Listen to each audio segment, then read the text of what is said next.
जय श्री हरि।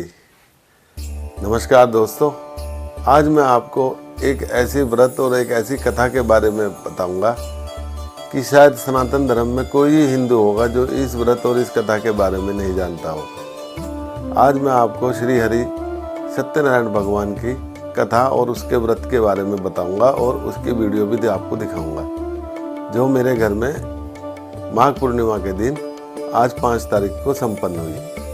तो चलिए, और इस कथा के बारे में मैं आपको सारी चीज़ों के बारे में बताऊंगा कि किस किस तरह इसको करना चाहिए और पूरे विधि विधान भी आपको दिखाऊंगा। तो चलिए अपनी वीडियो की शुरुआत करते हैं और अपनी व्रत कथा शुरू करते हैं। जय श्री हरि।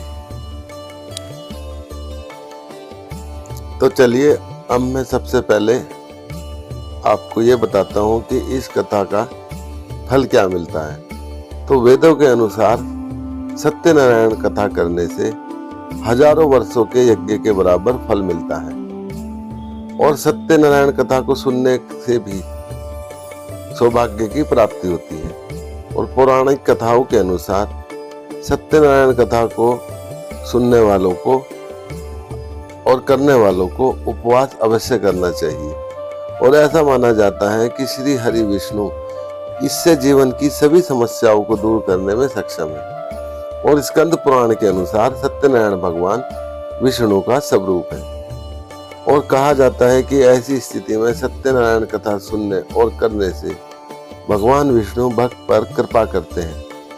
और ऐसा भी कहा जाता है कि यह किसी के जीवन में भी खुशी और शांति लाता है। जय श्री हरि। और सत्यनारायण का अर्थ है एकमात्र नारायण ही सत्य है, अथवा सत्य में ही नारायण प्रतिष्ठित है।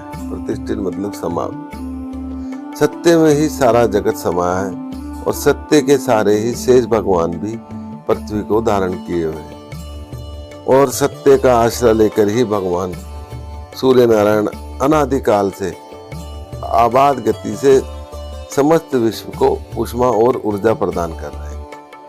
सत्य और तप के द्वारा देवता अमृत को प्राप्त करते हैं, और सत्य का आश्रय लेकर ही हवा बहती है। सत्येन वाति वायुश्रेय सर्वे सत्य प्रतिष्ठितम।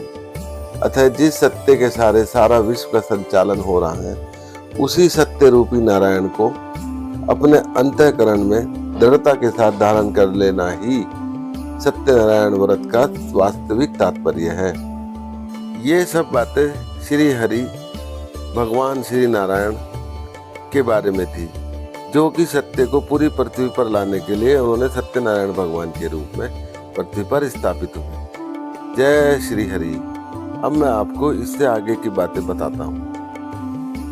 एक बार योगी नारद जी ने भ्रमण करते हुए मृत्युलोक यानी कि पृथ्वी पर उन प्राणियों को अपने अपने कर्मों के अनुसार नाना प्रकार के क्लेश, पीड़ा, ताप, बीमारियां से संतप्त होते हुए देखा।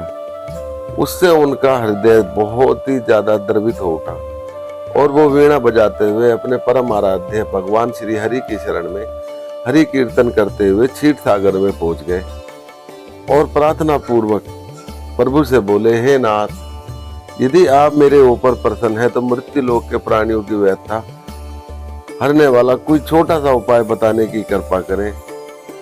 तब भगवान ने कहा, हे वत्स, तुमने पूरे विश्व की कल्याण की भावना से ये बहुत सुंदर प्रश्न किया है, अतः तुम्हें साधुवान। आज मैं तुम्हें एक ऐसा व्रत बताऊंगा जो स्वर्ग में भी दुर्लभ है, और जो महान पुण्यदायक और फलदायक है, और ये मोह के बंधन को भी काट देने वाला है। और श्री सत्यनारायण व्रत को विधि विधान से करने पर मनुष्य सांसारिक सुखों को भोगकर परलोक में मोक्ष की प्राप्ति कर लेता है। सर्वप्रथम सबसे पहले काशीपुर नगर के एक निर्धन ब्राह्मण को भिक्षावृत्ति करते देख भगवान विष्णु स्वयं ही एक बूढ़े ब्राह्मण के रूप में उस निर्धन ब्राह्मण के पास जाकर कहते हैं कि हे विप्र, श्री सत्यनारायण भगवान मनोवांछित फल देने वाले हैं, तुम उनका व्रत पूजन करो, इसे करने से मनुष्य सब प्रकार के दुखों से मुक्त हो जाता है। और इसमें एक बात और मैं आपको बताना चाहूँगा कि इस व्रत में उपवास का भी एक अपना महत्व है। लेकिन उपवास को आप मात्र भोजन न लेना ही नहीं समझना। उपवास के समय हृदय में ये धारणा होनी चाहिए कि आज श्री सत्यनारायण भगवान हमारे पास ही विराजमान है, और श्रद्धा और विश्वास पूर्वक भगवान का पूजन कर उनकी मंगलमयी कथा का श्रवण करना चाहिए। और सायंकाल में यह व्रत पूजन अधिक महत्व माना जाता है। और श्री सत्यनारायण की कथा बताती है कि व्रत पूजन करने में मानव मात्र का समान अधिकार है, चाहे वह निर्धन, चाहे धनवान, चाहे राजा हो, चाहे व्यवसायी हो, ब्राह्मण हो या अन्य वर्ग, स्त्री हो या पुरुष हो।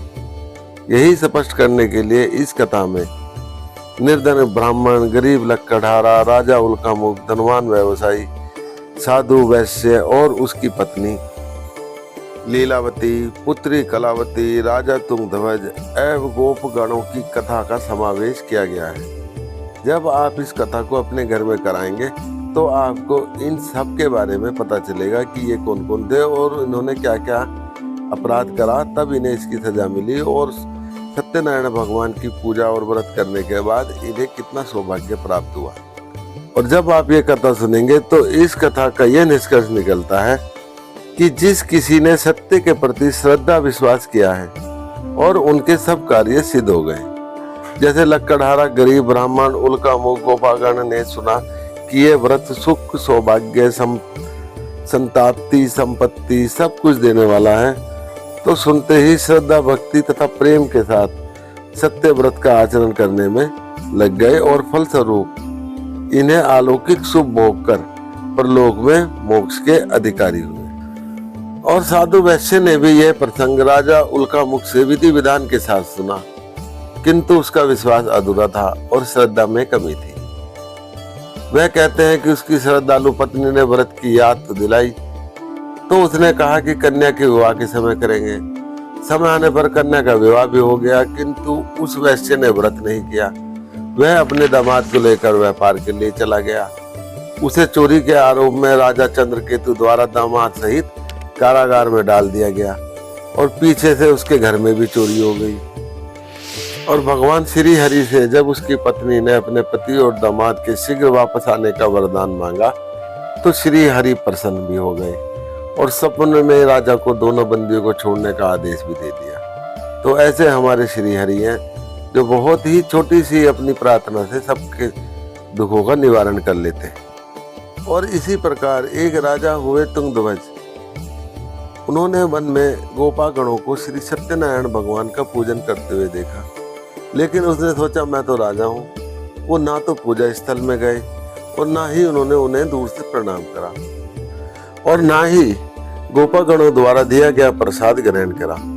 इसके परिणाम से ये हुआ कि राजा के पुत्र, धन धान्य, अश्व गज आदि सब नष्ट हो गए और राजा को अकस्मात ये आभास हुआ कि विपत्ति के कारण सत्यदेव भगवान का निरादर हुआ है। उसे बहुत पश्चाताप हुआ। वह तुरंत वन में गया, गोपागणों को बुलाकर काफी समय लगाकर सत्यनारायण भगवान की पूजा की, फिर उनसे उसी प्रसाद को ग्रहण किया तथा घर आकर देखा तो उसकी सारी विपत्ति टल गई थी और सारी संपत्ति तथा जन सुरक्षित हो गए थे। तो राजा प्रसन्नता से भर गया और सत्य व्रत के आचरण में निरत हो गया तथा अपना सर्वस्व भगवान को अर्पित कर दिया। जय श्री हरि, जय सत्यनारायण भगवान की जय। और प्रेम से बोलो जय सत्यनारायण भगवान की। तो सत्यनारायण कथा से हमें यह निष्कर्ष निकलता है और हमें सत्यनारायण भगवान की कथा यह सिखाती है कि हमें कभी भी अपने संकल्प को भूलना नहीं चाहिए। जो भी हम कोई संकल्प करें उसको हमें कभी भी जरूर पूरा करना चाहिए। और दूसरी शिक्षा हमें ये देती है कि हमें कभी भी किसी के प्रसाद का अपमान नहीं करना चाहिए और हमें जहाँ भी प्रसाद मिले उसको बड़े सम्मान के साथ हमें ग्रहण करना चाहिए। जय श्री हरि, जय सत्यनारायण भगवान की। और अब मैं आपको बताता हूँ कि हमें ये पूजा किस तरह करनी चाहिए, जिस प्रकार पंडित जी ने हमें बताया। आप पूर्णिमा के दिन शाम के समय स्नान आदि से निवृत्त होकर पूजा स्थान में आसन पर बैठ जाएं और पूजा के स्थान पर रंगोली बनाने के बाद उस रंगोली पर चौकी को रख दें। फिर उस पर सतिया बनाएं। उन सतियों पर केले के पत्ते रखकर सुंदर सिंहासन पर भगवान का चित्र अथवा शालिग्राम जी की और गणेश जी की मूर्ति विराजमान करने के बाद कलश रख दें और सबसे पहले कलश की पूजा करें। फिर श्री गणेश जी की, फिर गौरी जी की, फिर वरुण जी की, फिर विष्णु भगवान आदि सब देवताओं का ध्यान करके पूजन करें और संकल्प लें कि मैं सत्यनारायण भगवान का पूजन तथा कथा और श्रवण सदैव करूंगा या करूंगी।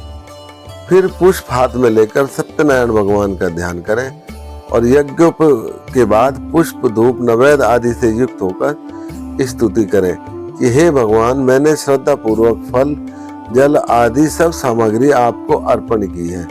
आप इसे स्वीकार कीजिए और मेरा आपको बारंबार प्रणाम है। जय श्री हरि। इस प्रकार हमारी भी हवन के बाद भगवान की आरती शुरू हो गई। जय श्री हरि।